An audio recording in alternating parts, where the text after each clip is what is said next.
মঙ্গলম ভগবান। নমস্কার, সকলকে স্বাগত জানাই আজকে শ্রী ভগবান উবাচ পাঠে। আশা করি আপনারা প্রত্যেকে সুস্থ আছেন এবং ভালো আছেন। আমরা আলোচনা করছি শ্রী ভগবান উবাচ বইটির দ্বিতীয় খণ্ড থেকে, আত্মস্বরূপে আমরা চির অবিচ্ছিন্ন এক, এই প্রবন্ধটির থেকে।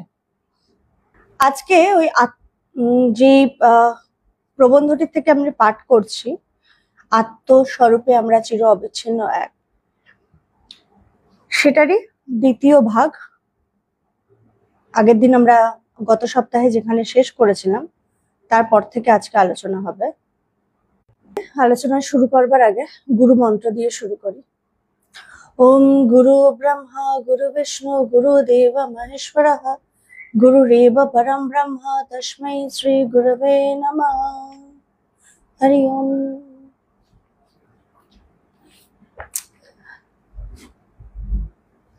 গত সপ্তাহের আলোচনায় আমরা পেয়েছিলাম যে আমাদের প্রত্যেকের মানব শরীরের একটাই রোগ, সেটা হচ্ছে চঞ্চলতা, এবং এই চঞ্চলতার থেকে প্রতিকারের উপায় কি, মুক্তির উপায় কি বলা হয়েছিল। যে ভগবান বলছিলেন খুব সুন্দরভাবে যে গুরু বাক্য পালন, গুরু সঙ্গ ও বৈরাগ্য। বলছে গুরু বাক্য পালন, গুরু সঙ্গ ও বৈরাগ্যের দ্বারা আমরা সেই জায়গায় আমাদের যে চির চঞ্চলতা সেটা থেকে মুক্তি পেতে পারি। তারপরে আমরা শুনেছিলাম ভগবান বলছেন যে আমাদের প্রতিদিন প্রতি মুহূর্তের কাজ হচ্ছে সেই চরম জায়গায় পৌঁছানোর জন্য চেষ্টা করা। অর্থাৎ মনের মৃত্যু, যতক্ষণ মন জীবিত আছে মন ততক্ষণ জ্বালাবে। মনের মৃত্যু অর্থাৎ এই দেহের না, কিন্তু এই ভেতরে যেই মন রয়েছে, যেটার জন্য আমাদের সবসময় চারিদিকে এত চঞ্চলতা অনুভব হচ্ছে, বলছে এই চঞ্চলতার জন্য, এই মনের মৃত্যু, এটার জন্য প্রত্যেকটা মুহূর্তে চেষ্টা করা আধ্যাত্মিক পথে, আধ্যাত্মিক জীবনে। তারপর থেকে আজকে আলোচনা হবে।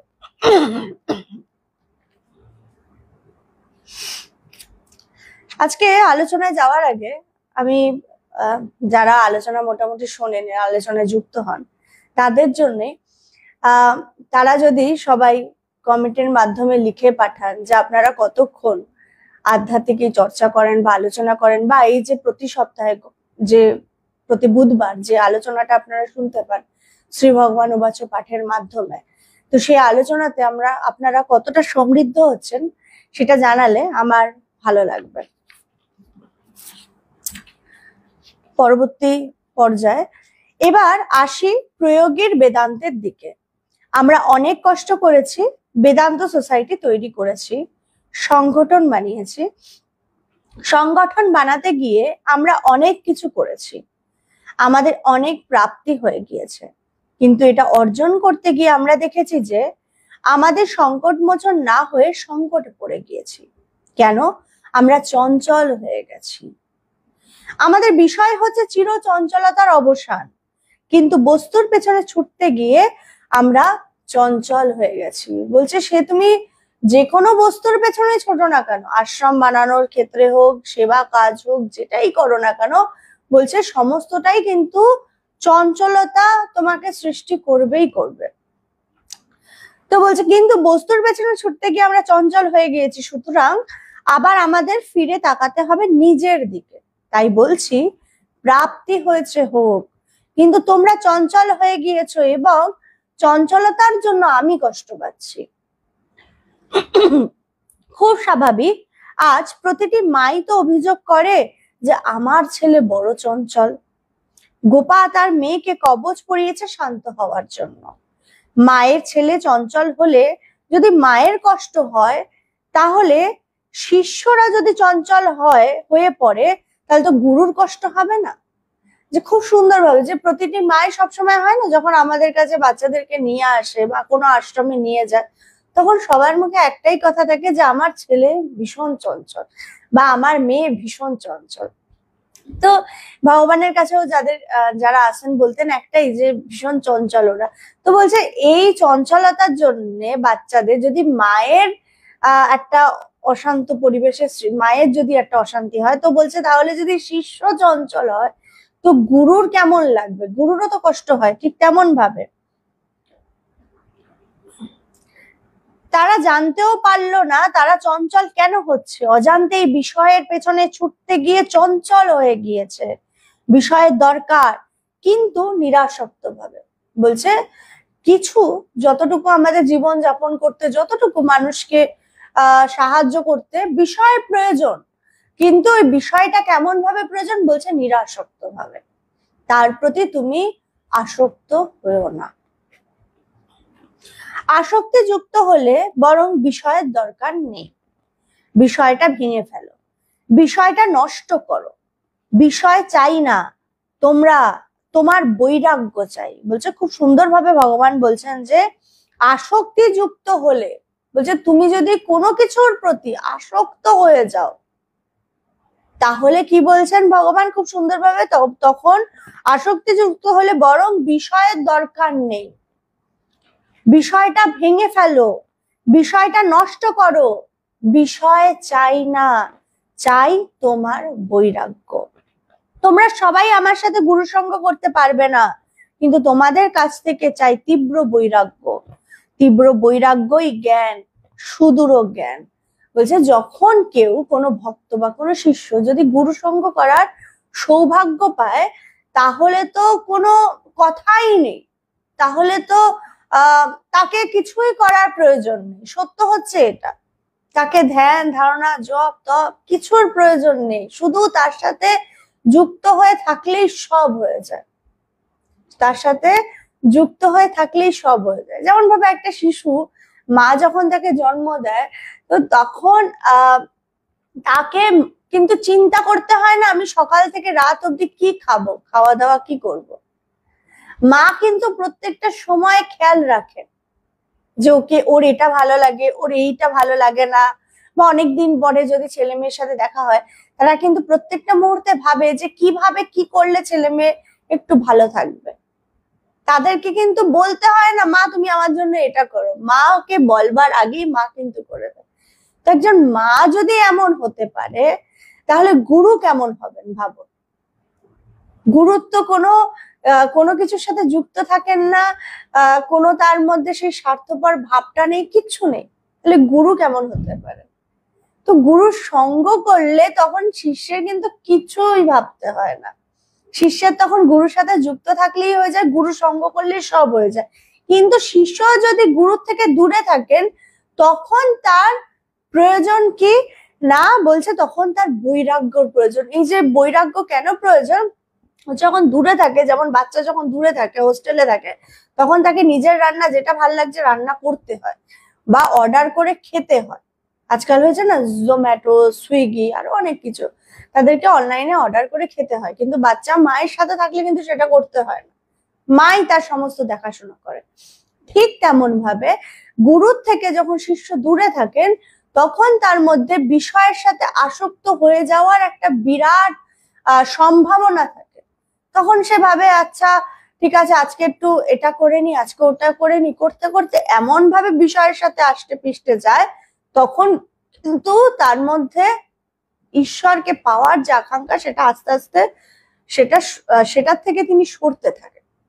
তাই বলছে যখন গুরুর থেকে তুমি দূরে থাকবে তখন কিন্তু চাই তোমার মধ্যে সেই তীব্র বৈরাগ্য। তীব্র বৈরাগ্যই হচ্ছে সেই জ্ঞান, সুদৃঢ় জ্ঞান। মনে রাখতে হবে তীব্র বৈরাগ্য অনাসক্তি, আমি তোমাদের কাছ থেকে এটাই গুরু দক্ষিণা চাই। দেখুন গুরু কি চাইছে শিষ্যের থেকে, খুব সুন্দরভাবে ভগবান বলছেন যে শিষ্যদেরকে যে আমি কি চাই, গুরু কি চাইছেন। ভগবান এখানে কিন্তু শিষ্যকে বলছেন না তুমি আমার জন্য এই যে ইলেকট্রিসিটির বিলের খরচা এটা সেটা ওটা সেটা 1,00,000 টাকা দক্ষিণা, এই 1,000 টাকা দক্ষিণা, এটা বলছেন না। বলছেন ভক্তকে কি চাই তোমার থেকে, বলছে যে তীব্র বৈরাগ্য অনাসক্তি, আমি তোমাদের কাছ থেকে এটাই গুরু দক্ষিণা চাই। আর গুরু সঙ্গ করলেই হবে, যে গুরু সঙ্গ করতে পারছে তার আর কিছুই লাগবে না, তার আর কিছুই লাগবে না। শিষ্য হয়তো তার কথা শুনছে না, কিন্তু যে গুরু সঙ্গ করছে শিষ্যকে সে এপিঠ ওপিঠ করে ভাজবেই, তার কাজই তাই, তাকে সুসেদ্ধ করবে, তার কাছ থেকে রেহাই নেই। হয়তো উদ্যমের অভাবে শিষ্য ধ্যান করছে না, জপ করছে না, গুরু তাকে এপিঠ ওপিঠ করে সেদ্ধ করবেই। আর যে গুরু সঙ্গ করতে পারছে না, তার কাজ হচ্ছে বৈরাগ্যবান হওয়া। বলছে দেখুন শিষ্য কতটা ভাগ্যবান হয় যখন সে গুরুকে পায় বা গুরু সঙ্গ করার সুযোগ পায়। যে গুরু সঙ্গ মানে করার সুযোগ যদি পাওয়া যায়, গুরুকে যদি পাশে পাওয়া যায়, কি হয়, শিষ্যকে তখন কিছুই করতে হয় না। বলছে জপ তপ কিছুই করতে হয় না। গুরুর সাথে থাকতে থাকতে, যেমন খুব সুন্দর যদি এইভাবে উদাহরণ দেওয়া যায়, যখন মুরগি তা দেয়, যখন ডিম পাড়ার পরে মুরগি ডিমটাকে যদি যখন আমরা বের করে নিই, তখন ওই ডিমটার থেকে কিন্তু আর বাচ্চা হওয়ার সম্ভাবনা থাকে না। কিন্তু ওই ডিমের উপর মুরগিটা কিন্তু কিছু করছে না, শুধু বসে রয়েছে, শুধু বসে রয়েছে। ওই তাপে, ওই তায়ে কিন্তু হঠাৎ করে দেখা যায় যে বাচ্চা এসে বেরিয়ে যাচ্ছে। তা সেই জ্ঞান উপলব্ধি হচ্ছে। বলছে ঠিক তেমন ভাবে আমরা যদি শুধুমাত্র গুরুর সাথে যুক্ত থাকি, গুরুর সঙ্গ করি, আমাকে আর কিচ্ছু করতে হবে না, তখন কিছু করার প্রয়োজন পড়ে না। যদি আমি করি সেটা তো খুবই ভালো, আর যদি না করি তাতেও কিছু হবে না। গুরু তোমাকে বলছে সুসেদ্ধ করে দেবে, বলছে এপিঠ ওপিঠ তোমাকে চারিদিক থেকে সে ভাজবে, সে ভেজে তোমায় সুসেদ্ধ করবে। আর যদি তুমি গুরু থেকে দূরে থাকো, তখন কি বলছে, তখন কাজ হচ্ছে বৈরাগ্যবান হওয়া। দূরে থাকলে তার সাথে গুরু সঙ্গ করতে পারছে না, তখন তার কাজ কিন্তু জপ করা, ধ্যান করা নিষ্ঠা সহকারে। আজকে ভালো লাগছে না তো করলাম না, কালকে ভালো লাগছে তো করলাম না, তা না, রোজ করতে হবে। যেমন ভাবে রোজ আমরা রান্না করি, শীত গ্রীষ্ম বর্ষা ছুটির দিন যাই হোক না কেন, রান্না করতেই হয়, খেতেই হয়। বলছে ঠিক তেমন ভাবে ঈশ্বরকে ডাকতে, জপ তপ, এটা কিন্তু আমার রোজের বিষয়, এটা কিন্তু ছুটি দিলে হবে না। এটা হচ্ছে আমার মনের খাদ্য। এই যেটা রান্না করছি সেটা যেমন শরীরের খাদ্য, শরীরকে সুস্বাস্থ্য করে, খিদে মেটায়, বলছে তেমন ভাবে এই জপ তপ, এই ধ্যান করা, বলছে এগুলো কি না আমার মনের খাদ্য, মনটাকে সুন্দর করে। এই মন যখন বিষয়ের সাথে যুক্ত হয়, তখনই কিন্তু আমার দুঃখ শোক এগুলো বৃদ্ধি পায়। সেটা যেটাই হোক, আমি তখন মোহগ্রস্ত হই আস্তে আস্তে, ধীরে ধীরে, এবং এই মোহই কিন্তু আমাকে ডুবিয়ে দেয়। তাই বলছে এই মোহ থেকে বেরোবো কিভাবে? জপের মাধ্যমে, ধ্যানের মাধ্যমে, বিচারের মাধ্যমে, ঈশ্বরের উপর ঈশ্বরের সাথে সবসময় যুক্ত থাকার মাধ্যমে। তখনই কিন্তু আমি এগুলোর থেকে মুক্তি পাবো। নারদীয় ভক্তি সূত্রে খুব সুন্দরভাবে একটা জায়গায় বলছেন, নারদের খুব সুন্দরভাবে একটা জায়গা লেখা রয়েছে যে ইন্দ্রিয়গণ পবিত্র হলে, এই যে ইন্দ্রিয়, আমাদের যে পঞ্চ জ্ঞানেন্দ্রিয়, পঞ্চ কর্মেন্দ্রিয়, এই যে ইন্দ্রিয় সমূহ, যেটা ইন্দ্রিয়গণ, বলছে এটা যখন পবিত্র হয়, বলছে ঈশ্বর উপলব্ধি করব কিভাবে, এবং এই পবিত্রটা, ইন্দ্রিয় পবিত্র হবে কি করে? বলছে এই জপ তপের মাধ্যমে, ধ্যানের মাধ্যমে। বলছে এবং এই ইন্দ্রিয় পবিত্র হলে তখন কিন্তু আমার আত্মার স্মরণ মনন হয়। ইন্দ্রিয় যখন পবিত্র হয়, নারদীয় ভক্তি সূত্রে খুব সুন্দরভাবে বলছে ঈশ্বরকে পাওয়ার উপায় বলে, যে ইন্দ্রিয়কে পবিত্র হতে হবে, কর্মেন্দ্রিয় জ্ঞানেন্দ্রিয় সমস্ত কিছু, এই ইন্দ্রিয় সমূহকে পবিত্র করবার জন্য আমাকে জপ করতে হবে, ধ্যান করতে হবে, সবকিছু করতে হবে। এবং এটা যখন পবিত্র হবে, তখন কিন্তু আমার আত্মার স্মরণ মনন হবে, এবং এই স্মরণ মনন করতে করতেই দেখবো একদিন আমি সেই জায়গার উপলব্ধি করতে পারছি।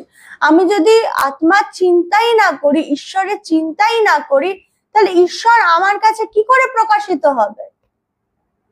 ঈশ্বর প্রকাশিত হবে না। ঈশ্বর চিন্তা আমাকে রোজ করতে হবে, ইন্দ্রিয় তাই জন্য পবিত্র রাখতে হবে। তখনই কিন্তু ঈশ্বর আমার সামনে এসে দাঁড়াবেন। আমার ভেতরেই যে সেই আত্মা আছে সেটা আমার কাছে দৃঢ়ভাবে উপলব্ধি হবে, আমার ভেতরেই যে সেই তিনি আছে। তো সেটার জন্য কি চাই, যে সেটার জন্য তখন আমার চাই হচ্ছে এই যে ইন্দ্রিয়কে পবিত্র করা এবং আত্মার স্মরণ মনন করা। আত্মাকে স্মরণ করতে হবে, মনন করতে হবে। খুব সুন্দরভাবে এটা নারদীয় ভক্তিসূত্রে লেখা আছে। কি বৈরাগ্য? ব্রহ্ম সত্য, জগৎ মিথ্যা। এটাই, এই জগৎ মিথ্যা। যেমন আমরা এখানে একটা কথা বলছি, আমরা যদি ফিরে না যাই, কি এলো গেল, কি হবে? অনন্ত জগতে কোথায় কি হবে? আনন্দ বাজারের কোনো একটা কোনায় একটা হেডলাইন বেরোবে যে এরা নিখোঁজ, আর কি হবে? আমাদের পরিবারের লোকেরা একটু কাঁদবে, কোথাও কিছু থেমে থাকবে? এই নৌকা বন্ধ হয়ে যাবে, উল্টে যাবে, হয়তো আর নৌকা চলবে না, আরো নৌকা চলবে, কোনো কিছুই আটকে থাকবে না। এটা হচ্ছে বৈরাগ্য, এটা হচ্ছে সত্যের কথা, যে নিজেকে নিয়ে সিরিয়াস হওয়ার কিছু নেই এবং জানা যে যতক্ষণ আমি আত্মস্থিত না হব, আমি ব্রহ্মে নোঙর না ফেলবো, তার সাথে যুক্ত না হব, ততক্ষণ লাভ নেই। তাই সবাইকে বলি ডোবো ডোবো।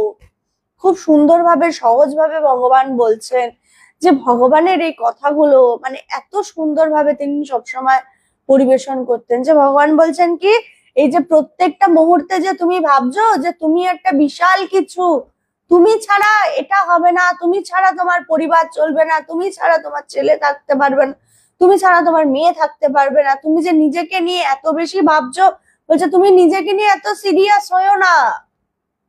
তুমি যদি হঠাৎ করে মরে যাও বা তুমি যদি নিখোঁজ হয়ে যাও, ওই কিছুদিনের জন্য কান্নাকাটি থাকবে, তারপর আবার সবকিছু যেই কে সেই হয়ে যাবে। কারণ কারোর জন্য কোনো কিছু থেমে থাকে না। এটা ভুল কথা যে থেমে থাকে। আমরা ভাবি, চিন্তা করি থেমে যাবে, আসলে কিন্তু কেউ থেমে যায় না। সত্য হচ্ছে এটা। যদি নিজের পরিবারে, যখন আমার সবকিছু সুন্দর আছে, তখন আমার নিজের পরিবারে মনে হয় আমি ছাড়া এরা অচল। নিজেরটাকে বাদ দিয়ে আমরা একটু দূরের কথা চিন্তা করি, দূরের কথা ভাবি। দূরের কথা যদি দেখি যে কারোর স্বামী হঠাৎ করে মারা গেছে বা কারোর বাচ্চা হঠাৎ করে মারা গেছে, ভীষণ কাঁদছে, ভীষণ কাঁদছে, কান্নাকাটি চলছে 1 মাস 2 মাস 3 মাস 4 মাসের মাথায় কিন্তু আমরা নিজেরাই নিজের চোখে দেখতে পাই যে সবকিছু আবার নর্মাল হয়ে গেছে, তারা নিজেরা আবার সুন্দরভাবে জীবন যাপন করছে। তো তাদের পরিবারে যদি এটা হচ্ছে, তাহলে বুঝতে হবে তোমার পরিবারেও একই হবে, কোনো ব্যতিক্রম হবে না। মনে হচ্ছে ব্যতিক্রম হবে, এটাই হচ্ছে মায়া। কি অদ্ভুত না? বলছে মনে হচ্ছে যে ব্যতিক্রম হবে, এটাই হচ্ছে মায়ার প্রভাবে। মায়া আমাকে ভুলিয়ে রাখে যে আমি ছাড়া আমার আশেপাশে আমার আত্মীয় স্বজন, আমার পরিবার, তারা আমি ছাড়া কেউ পারবে না থাকতে। বলছে এগুলো সবটাই হচ্ছে মায়ার প্রভাবে, আর কিছুই না। আসলে সত্য কি, ভগবান বলছেন নিজেকে নিয়ে সিরিয়াস হওয়ার কিছু নেই, কিছু নেই।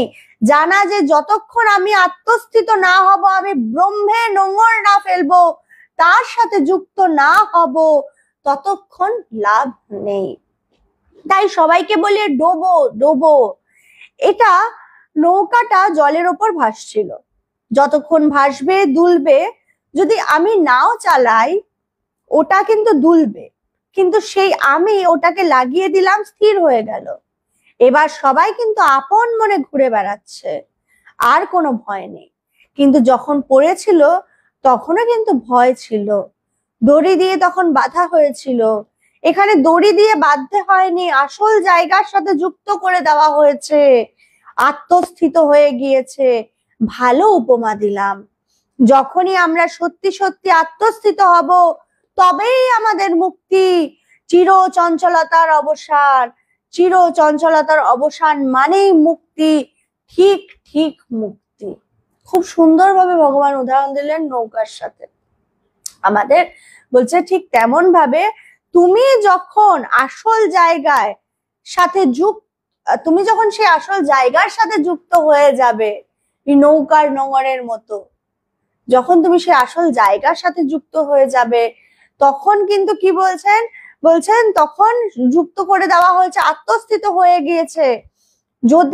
যখনই আমরা সত্যি সত্যি আত্মস্থিত হব, তবেই আমাদের মুক্তি, তখনই কিন্তু আমাদের মুক্তি, যখন আমিও ঠিক ঠিক ভাবে আত্মস্থিত হব। এই আত্মস্থিত হওয়া যায়, এটাই হচ্ছে সত্য, উপলব্ধি করা যায়। এবং সেই উপলব্ধি কিভাবে হবে, খুব সুন্দরভাবে একটু আগে আমরা নারদীয় ভক্তি সূত্রের একটা উপমা নিলাম, যে সেখানে বলছে কি ইন্দ্রিয় সমূহকে পবিত্র করতে হবে, এবং ইন্দ্রিয় সমূহ পবিত্র হলে তখন তার স্মরণ মনন আত্মার করতে হবে, এবং আত্মার স্মরণ মনন করতে করতে সেই আত্মা আমার সামনে দৃঢ়ভাবে প্রকাশিত হবে, উপলব্ধি হবে, আর কিছু নয়। আমার ভেতরে তো তিনি আছে, আয়নাটা আমার সামনে রাখা রয়েছে, কিন্তু আয়নাটা শুধুমাত্র নোংরা, তাই জন্য আমি নিজেকে দেখতে পাচ্ছি না। আয়নাটা সামনে নোংরা, তাই জন্য আমি নিজেকে দেখতে পাচ্ছি না। এই আয়নাটা যখন আমি পরিষ্কার করব, কলিন দিয়ে একটা ন্যাকড়ার মধ্যে কলিন নিয়ে, তখন কিন্তু আয়নাটা পরিষ্কার হয়ে যাবে আর আমি দেখতে পারবো। তখন একটা অদ্ভুত আনন্দ হয়, বাহ কি সুন্দর দেখাচ্ছে, তো আমি পরিষ্কার করলাম। এই যে নোংরা রয়েছে আমার মনের আয়নাটা, যে আমার মনের মধ্যেই যে আমার ভেতরে যে সেই আত্মা বা ঈশ্বর বা ব্রহ্ম রয়েছে, সেটা আমার গুরু বলে দেন তোমার ভেতরেই আছে। এবং গুরু কি করেন, গুরু সঙ্গ করতে করতে কি হয়, একটু আগে ভগবান বলছিলেন না, গুরু সঙ্গ যে করতে পারছে সে তো একটা বিরাট ভাগ্যবান। তাকে জপ তপ সে যদি নাও করেন, গুরু এপিট ওপিট করে সেকে সুসিদ্ধ করে নেয়। কিন্তু যে গুরুর থেকে দূরে আছে, গুরু সঙ্গ করতে পারছে না, তার চাই তীব্র বৈরাগ্য, তীব্র বৈরাগ্য। এবং গুরু সঙ্গ করতে করতে গুরু কি করেন, গুরু তোমাকে বলেন তোমার আয়নাটা নোংরা রয়েছে, এবং গুরুর যখন পাশে আমরা গুরু সঙ্গ করতে পারি, তখন গুরু নিজেই সেই আয়নাটা পরিষ্কার করে দেন, এবং তখন আমি উপলব্ধি করি, এবং তখন আমার মধ্যে সেই পরমানন্দের সৃষ্টি হয়, যে আনন্দ কোন রকম কোন বিষয়ের সাথে তুলনা করা যায় না। ফ্রিজ কেনার আনন্দ, বাড়ি কেনার আনন্দ, যাই যেগুলোই হোক না কেন, সবটাই কিন্তু সাময়িক আনন্দ। কিন্তু এই আনন্দ এক এমন আনন্দ, সেই অপার আনন্দ, যে আনন্দ সেই পরমানন্দ, যেটা কোনো আনন্দের সাথে ব্যাখ্যা করা যায় না। এবং এই আনন্দ কখনো নিরানন্দে পরিণত হয় না, কখনো না। এই গুরু এই সাহায্যটা করেন, এবং গুরু সাহায্য করাতে তখন আমার এই সমস্ত দেহ মন পবিত্র হয়ে যায়, এবং তখন আমি সেই মুক্তির স্বাদ পাই, এবং তখন আমি উপলব্ধি করি আমি সেই নিত্য শুদ্ধ বুদ্ধ মুক্ত আত্মা ব্যতীত অন্য কিছু নয়, অন্য কিছু নেই। আজকে আলোচনা এখানে শেষ করছি। কারোর যদি কোনো আধ্যাত্মিক প্রশ্ন থাকে, আপনারা সবাই এই কমেন্টের মাধ্যমে জানাবেন, এবং যাদের কাছে হোয়াটসঅ্যাপ নাম্বার আছে তো খুব ভালো, আর যাদের কাছে নেই, কমেন্টের মাধ্যমে আপনারা একটুখানি লিখবেন যে আপনাদের এই যে প্রতি বুধবারের যে আধ্যাত্মিক আলোচনাটা আপনাদের কেমন লাগছে, এবং এটাতে আপনাদের ভেতরে আধ্যাত্মিক ভাবে কিরকম অনুভব হচ্ছে, যদি জানা যায় তাহলে ভালো লাগবে। তাহলে মনে হবে যে আলোচনা করে কিছু তো অন্তত কয়েকটা মানুষের তো একটু উপকার হচ্ছে। আপনারা জানাবেন, এবং কতটুকু সময় আপনারা নিজেদেরকে সময় দিচ্ছেন এই আধ্যাত্মিক ভাবে, সেগুলো একটু জানাবেন। ভালো থাকবেন, আর আধ্যাত্মিক কোনো প্রশ্ন থাকলে অবশ্যই জানাবেন। জয় ভগবান, শুভরাত্রি।